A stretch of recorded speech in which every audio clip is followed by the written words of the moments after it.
Thank you, Colin. There is nothing dafter than a politician complaining that striking workers are playing with politics. Of course, any strike has first and foremost a practical goal, securing the demands of those who have downed tools.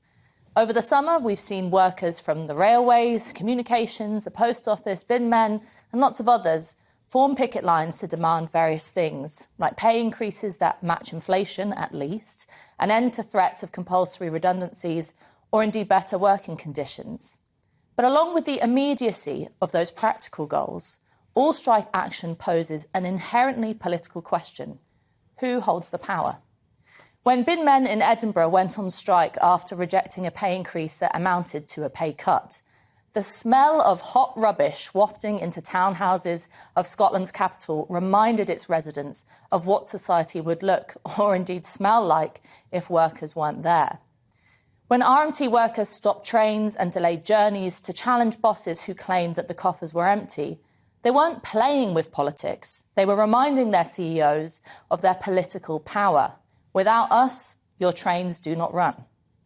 The spirit of pushback that has been in the air this summer has echoes of that exciting moment in 2016 when 17.4 million British people voted to take back control of politics through the Brexit vote. Remember that?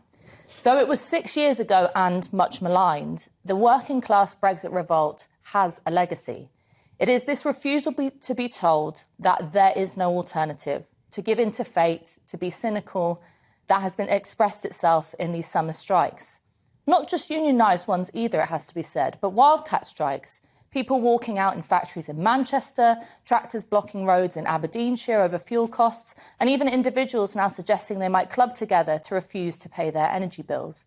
All of this is a rejection of the idea that citizens of this country are objects to be done to instead of subjects who make the decisions. In the face of the cost of living crisis, we're told pretty much to make do. Can't afford to heat your house? Why not wear a jumper to save the planet? Can't afford to feed your kids? Well, did you know that fasting is a healthy way to fight obesity? Can't afford to be able to make your wage packet meet your needs? Shut up and put up. Workers across the country are saying no more. If our lives are ever going to get better, we must harness this spirit of revolt and channel it into real political change.